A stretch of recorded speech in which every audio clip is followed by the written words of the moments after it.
Where do I start? I've seen enough. We can win the Premier League. No, look, obviously, of course, I'm joking. Please like, share, subscribe, hit that bell notification button, please. An interesting game for United tonight. Look, I'm just going to start off. Don't get yourselves hyped up. My feet, as ever, firmly on planet Earth. It was a game of two halves tonight. If we just talk about the game in isolation, let's forget the wider conversation. I thought Man United would lose tonight. I thought United would lose. I believe we would lose. When it went 1-1 at half-time, I gasped. I sat here and thought, oh my God, please don't lose this. I understand the notion, going through some people's minds, lose this game, Amorim might be sacked, we might improve. I can understand that train of thought, but I still don't want to lose football matches. In my heart of hearts, when we're playing, I just never really want to. And the first half was just, we were the better team. There's no doubt about that. But again, a litany, and I wrote them down here, a litany of mistakes, mistimed passes, bad touches, let us down. We were gifted a goal, maybe the ugliest goal we'll ever score. Not from Bruno Fernandes, but Cunha, I don't even understand what his pass was, makes Bruno fall over. That's very well, by the way, to turn his man and score. We conceded right at the end of the first half, and the goal we conceded was so typical of this Amorim system, where we always afford a lot of space at the edge of the box. And some people will blame the Man United right-hand side, so Casemiro and/or Mbeumo for not covering in and picking up Bellegarde. Some will say Bruno Fernandes can see him, so should step across and come out of his zone. And I think both should take a percentage of the blame, because it was just a poor goal to concede. The goal actually came from us giving the ball away very cheaply, very weakly in the middle of the pitch. And it's one thing that I do agree with Ruben Amorim on. We far too regularly lose those second balls and lose those fights.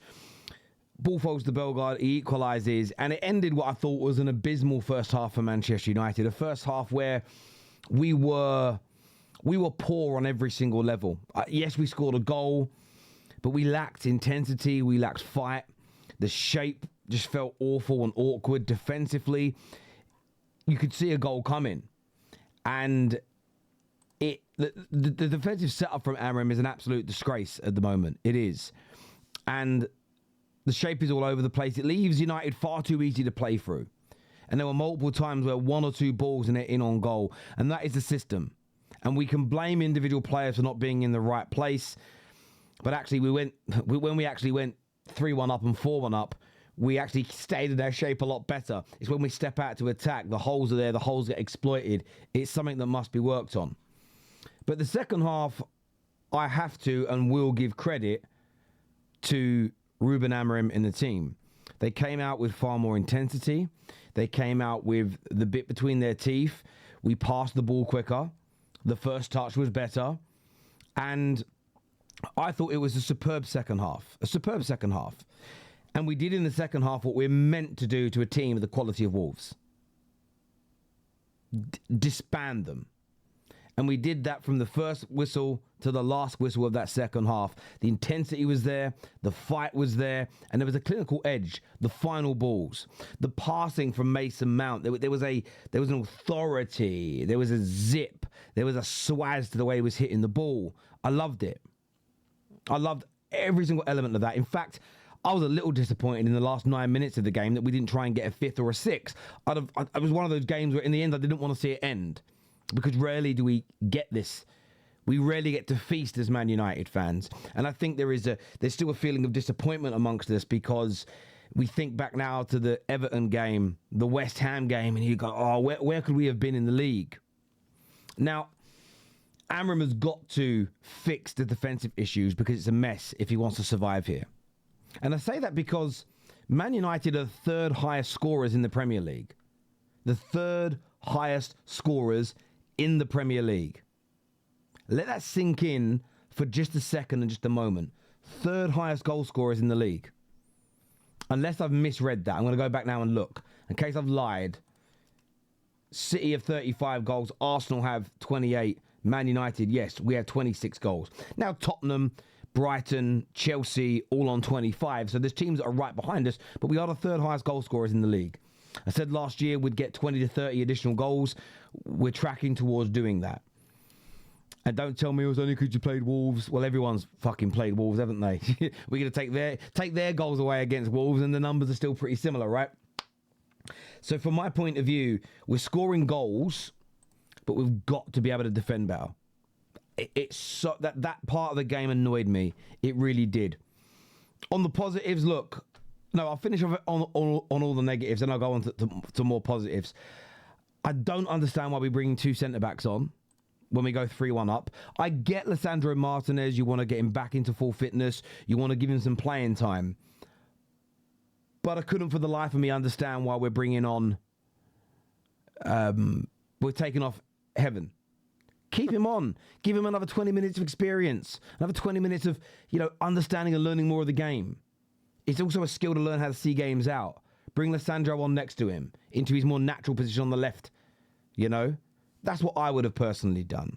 I get maybe taking Maz off as well, but I would have done that. Maybe move Heaven to the left, to the right, and put him in the middle, whichever way.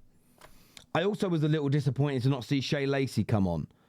At 3-1 and at 4-1, it's the perfect opportunity to give the young man his debut, where there's no pressure, there's no jeopardy, and he might do something. He might score a goal.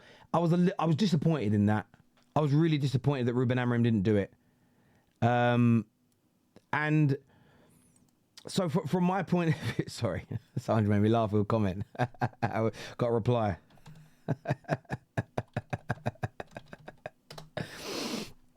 And so, from my point of view and perspective, that bit disappointed me. That bit I felt a little bit let down by. It was a great opportunity. Glad Mainu got some minutes. The other substitutions, you can bring Xerxes on. Again, Dorgu, I would have just brought Lacey on instead. That's just me personally. But the negatives out the way. Look, Mason Mount, I've mentioned him already. I'm going to say it again. I thought it was a masterclass from him. I was so impressed with that performance. And look, I know a lot of people say it's only Wolves. And yeah, I don't disagree. But we've waited a long time, 2.5 years, to start seeing the best out of Mount, and we've got a lot of that out of him this season. Very well taken goal from him. Glad he got the man of the match. I thought he was stellar. I felt in the first half, Brian Mbeumo was poor. I thought his first touch was terrible. He dilly-dallied on the ball too much. Probably should have scored and didn't. But in the second half, I thought he was at a much higher level of consistency. Scores his goal as well, which is good to see him get back on the goal-scoring track. I thought Ahmad was getting a bit of stick, actually, online. And the only thing I want to see Ahmad do a bit more of is pass the ball instead of just trying to score. But I liked how he was a constant threat, kept on running at his fullback. Really enjoyed that from him tonight. Bruno Fernandes... Listen, it annoys me that he's so deep because he's so good in that final third. The pass from him to set up Mason Mount. There's very few players in Europe that can deliver that ball as regularly as Bruno Fernandes does. Fantastic. Got himself a brace tonight as well. Yes, one from the spot, which we'll talk about the red card in a minute, because I thought the penalty. I thought the first one was more of a penalty than the second one. I felt the first one hit lower on the arm than the second one did. VAR's a funny creature. I mean, it equals itself out in the end, I suppose, but they're an absolute disgrace. And if you're not going to give the first one, you probably shouldn't have given the second one. They looked identical, really, to me. Maybe the first one was more of a handball, as I say. So a strange decision. But Bruno gets his brace. And look, I felt a bit for Cunha tonight. I felt he just looked like he was trying too hard again. And Ruben's called him out for this, and I agree. Just relax and play your game, and it will come. Stop trying to force it. He looks a bit tense. And when you're a bit tense, you can force things. He's a player that needs a rhythm. And I think when you're as tense as him, it isn't going to come true. But overall, look, I was impressed in the second half with Man United, there's no doubt. The one thing that these players fail to do on a regular basis is play with intensity. I think some of that comes from a lack of belief in how they're being told to play. There's a lot of nerves that creep in that take that intensity away. And it doesn't help, as I mentioned, where a lot of people don't like the attacking element of our game under Ruben. That element doesn't bother me so much because I feel we get the ball to the edge of the box loads. I then look at it as it's down to the players to crack the code. Always have done, always will do, really. And it's often individual mistakes where Cunha makes a good run or Mbuma makes a good run and consistently Ahmad goes on the inside to shoot, where actually he should be playing a lot more reverse balls. We should be using the overlap a little bit more. We also got to move the ball quicker. And in the second half, when we passed the ball quicker, when we didn't dilly-dally and we just went with the flow, got into a flow state, that's when we created the gilt-edged chances. There was that first one where, again, Mbuma actually had a bad touch, plays it into Cunha. I did think he was being fouled, really, and it wasn't given. But that first time pass on the volley from Mount, we just did that more in the second half, where in the first half, it was take a touch, pass, maybe take 2 touches, pass, allow Wolves to get set. You just can't do that in the Premier League, even against the worst side. So, look, as I say, very happy with the win. As much as I thought we were going to lose tonight, I'm so glad we didn't. Has my mind changed about anything? No, absolutely not. We have Bournemouth next. Go win that. Then we go away to Palace. Then we go away to Villa. See what you can do there.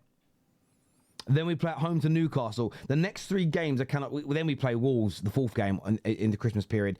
Our festive games start next Monday.